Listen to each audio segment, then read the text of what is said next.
Hello, everyone. My name is Harmeet Kaur, and I'm a research scientist with over 15 years of experience in analyzing different types of data. This is a short demo about what you can expect in our upcoming training program called Python for Data Analysis, which will kickstart pretty soon.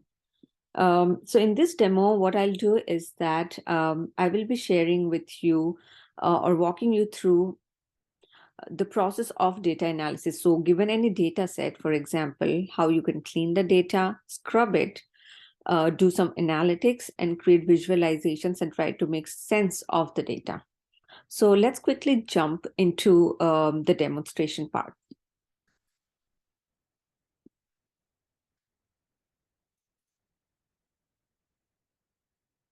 So before going into the demonstration, the main demo of the process, I just wanted to share with you the data that we will be using for this demo. It's electronic health records of pregnant women. So this data that you see here is in CSV format, which is where the values are separated by comma. And this data was collected as part of a study that sought to evaluate if maternal fat, which is somewhere here, mentioned in the column central armalini fat, is correlated with gestational diabetes. Well, we don't intend to do that analysis in our study. In this demo, what we will do is we'll quickly use this data as a source for learning some of the key concepts using Python. So for this, we will be using Jupyter Notebook, which is one of the most popular IDEs currently used in the field of data science. So the very first thing we will do is that we will have to load the data. In this case, what we will be doing is we will be importing a library of Python called as pandas. Now, Python or any library is actually a collection of modules that provides functions. So you can import the library and then quickly start using the available functions provided by the library. Pandas provides us with a very powerful data structure in Python called as data frame, which helps you visualize and display tabular data, modify, and then do analysis on the data. All right, so let's do that. So first we import pandas. Here, as PD is nothing. It's just that we are using an alias for the term pandas. So let's read the data, call it store the data in a variable. So I am now defining a variable called data. It can be anything, but to make it pretty self-explainable, we're using the name that can sort of explain what it is storing. So it will be storing the data. So let's use the function provided by Panda. In this case, it's read CSV, and it takes an argument, and that argument is the path to the file. So what is the path to the file that we will be using? Let's define that in a variable. Again, I will quickly copy that path.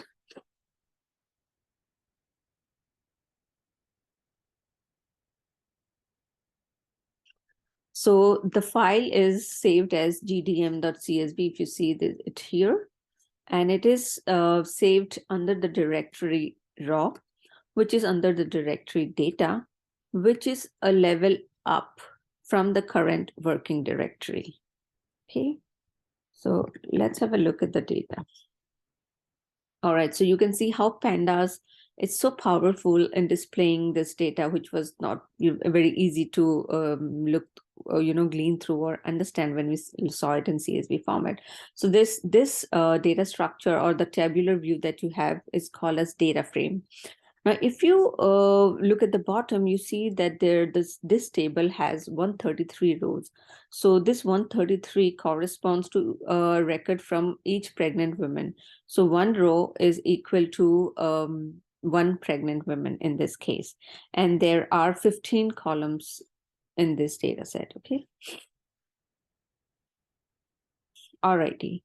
So remember one thing, that in pandas, indexing always begins from 0. So here the first row is indexed as 0 and not 1. And so we see the last entry is 132 and not 133. All right. So if you look at the data at a very high level, you will see a couple of things. For example, there are certain missing values here and there within the data. So these values are represented as not a number or null values, okay, NaN. What we can do as a part of cleaning the data is that we can clean the data, substitute the missing values, or we can just drop the missing values, because if we don't deal with the missing values, the subsequent result of data analysis and generating visualization, you will start encountering error. So we don't want that. Now, there are various ways of dealing with missing data. A very important of which is imputation, and there are many ways to impute missing values, but we will learn that during the course. For now, just for the sake of this demo, we will just drop the missing values. Again, I just want to bring one thing to your notice here, is that dropping missing values is not advisable. As far as possible, try to impute it, especially in cases when you have very low samples. The sample size is very small. We have only 133 rows or 133 patients. Now, if you drop the data, it will be further, be lower. So we don't want to do that. We don't want to lose information. The second thing that you can observe here is that the current gestational age and the gestational age at birth both have values that are separated in comma. So what it actually means is that, so if this information regarding the data and the values will be provided to you from the source, and if it's not provided, you can always Google. So here it means that this was the week or age of gestation when the data was recorded. So the pregnant woman was at her 12th week of pregnancy, 12th week and 1 day. So here it's 12 weeks and 6 days. Similarly, it's here for gestational age at birth. What was the age when the child was born? What was the gestational week? Now, again, we will have to clean up these columns here and get rid of the comma. Otherwise, again, we cannot compute any mathematical operations on these columns. So what we will do is, maybe I don't want to lose the information, because 12 weeks and 6 days is equals to 13 weeks, and I don't want to lose that information. So I will not want to drop these values here, the values that refer to the days. What I'll do is, I would rather want to convert these into decimal points. So maybe 12.1, 11.5, and so forth. So in pandas and in Python, you can do that very easily. It's something called as typecasting, which you will learn during the course. So what I'll do is, I will try to substitute and convert these values into floating points. So decimals are referred to as floats in Python. Okay, and one other thing that at a very high level, if I look at all the columns, let's have a look at the columns. There is a number column, and if you look at the values, all I can make out is probably these are not, doesn't seem to make any sense to me. Probably these were some identifiers corresponding to each of the pregnant women, and it doesn't much make sense to me for my subsequent analysis, and maybe it will not be harmful to get rid of this column. Okay, then there is the age of the women in years. What was their ethnicity? So if you look at these values 0 and 1, probably each of these refer to something, maybe black and white, I guess. Whether or not they had diabetes mellitus. Okay, so 0 and 1 binary values. What was the mean systolic and diastolic blood pressure? What was their fat index? So on and so forth. So one thing that I would like to bring to your attention here is that in data science, we tend to analyze data from different sources. You may or may not be a domain expert. That is completely fine, because Google is your friend. If you do not find any information regarding the data from the data source, you can always Google and look up what these mean. So please don't be scared of looking at new data. Okay, so just wanted to say that. All right, and whether or not they had gestational diabetes. So what was the type of delivery, and so on and so forth. So let's do these 2-3 steps of data cleaning. So the first thing I'll do is that I'll get rid of the numbers, the number column. And don't worry about the syntax. We will learn while we are in the course. I would want to delete or drop the null values using drop NA function provided by pandas and reassign that the data frame either to a new variable, or you can do it on the existing one. It'll just overwrite, so that's fine. And the third thing is a long command. So I'll just, for the sake of the demonstration, to make it quick, I'll just copy paste that command here. So what I'm doing here is that I am taking the values, I'm taking the values from the columns of interest, gestational age at birth and current gestational age, and I'm trying to replace the comma with a decimal. Okay, so as type float. Now this is called as chaining. You are applying multiple functions or methods. So you can do either break these down into multiple steps or do that at one go in one step. So this kind of command is called as chaining. So don't worry about the command. All of these we will go through when we are doing the course. Okay, and then whatever you do, you are reassigning that to the original column. You can always, if you want or would like to store the values, keep the original values, and want to create new column, you can always do that. Right, let's have a look. Don't worry about these things. These are some warnings about the caveats of using certain things. Maybe there are better ways of doing this. Okay, so it just suggests that, but that's okay. In newer version, this might not be, in later version, a particular command might not be supported. So it's just those kind of warnings. So let's not worry about that right now. So okay, so if we look at the new data that we have after cleaning, if you come down now, you see that the number of rows have decreased from 133 to 101, and that's because we got rid of the null values. All the missing values have been dropped, and now there aren't 15 columns, but there are 14 because we got rid of the number column we don't see here. Okay, one thing that you have to notice here is that this index, it doesn't change here even after dropping the columns. The original index is preserved. We can always reset the index and it will start again from 0, and you will get 100 rows. Okay. And so missing values are gone, the number column is gone, and both the current gestational age and gestational age at birth have been converted to floating point values. So good, that sounds great. All right, so let's do now with this data. Now we can do a lot more cleaning if the data is much more complex, but for this data set, that's pretty good, in a good shape. I will quickly generate a stats in a very simple. Hold on, just want to check one thing. Just a second. Okay. All right, so I can call the describe function from pandas to generate a very simple statistical table.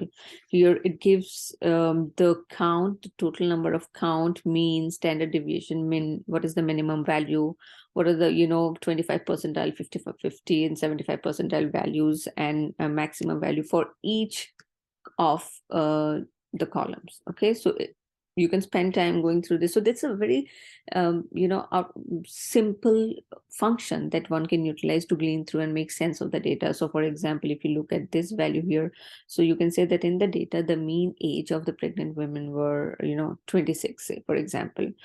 The maximum age was 43, the minimum was 16, so forth.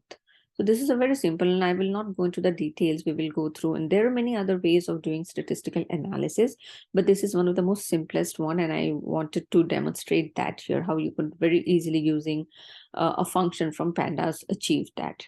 Okay, now let me generate a very simple plot to highlight or to see if we can make some sense of the data. through visualization. Okay, so for that, I will be importing another library, and this library provides you with some functions that help you generate plots very easily. It's called as seaborn, and I'll give it an alias SNS. Okay, and the way to do that is I'm trying to generate a pair plot, say. So you say SNS pair plot, and it takes an argument. The argument here is nothing but the data frame. Okay. So we'll have to wait for some time because this step takes some time to generate the plot.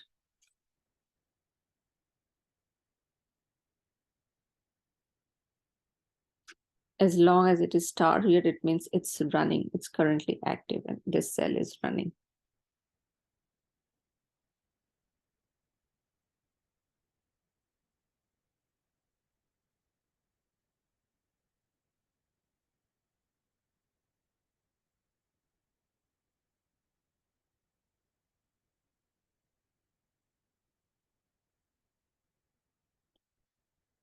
While it is taking its own time, I just want to highlight and inform one thing here is that there are many IDEs that you can use for programming in Python. PyCharm is one of those, Visual Studio Code is one of those, and Jupyter Notebook is currently the most widely used IDEs. And we prefer doing that because you could just run every individual cell and then look at the output. Okay.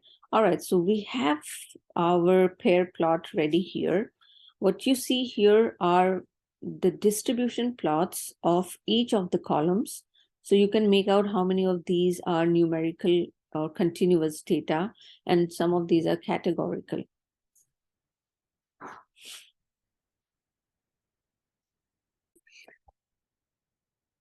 Okay, so these ones here are your distribution plot shown in histogram. Okay, so you can definitely easily identify the categorical and continuous variables. So I know it's not very easy to read. Let me see if I can zoom. Is it possible? Yeah. All right. Good. So what you see is it's represented in 2D matrix, where on x-axis and y-axis are the same columns. Okay. So this is age in years, and this is ethnicity, this is diabetes. So this is age in years. So this column, and so age in years and age in years, you get to see the distribution. For the rest of the scatter plot, you can look at the correlation between the different variables. So for example, let's pick one of the scatter plot. Okay, let's look at this. This looks to be linearly correlated. Let me zoom it further. Oh no, the plot doesn't zoom actually. All right, I can't do that. So basically this is mean systolic pressure, I guess, seems to be correlated with, okay, mean systolic pressure, blood pressure is linearly correlated with mean diastolic blood pressure. The gestational diabetes mellitus and this one is your type of delivery are very imbalanced. So basically, most of them did not develop gestational diabetes, so 0 and 1. There were only a few who developed gestational diabetes mellitus. All right, so basically just giving you a sense of how you can, with a simple command, generate such plots that are so informative.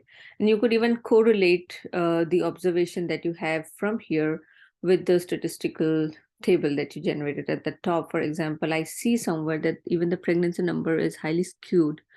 And when I saw there at the top, the maximum number, let's see, let me zoom out and see that the pregnancy number, the max value is 9. Okay. Whereas, what is the mean here? The mean is only 2. So basically, yes, the value is highly skewed. Okay. And so 2 is the mean pregnancy number. So basically, even in the 75th percentile of the data has the value 3. So this is a very short demo on how, given a data set, you can clean it, scrub it, prepare the data, do some analysis on it, and generate plots, and then start interpreting out of it. Okay, so this is what we aim to do in our upcoming training program, Python for Data Analysis, which kickstarts pretty soon.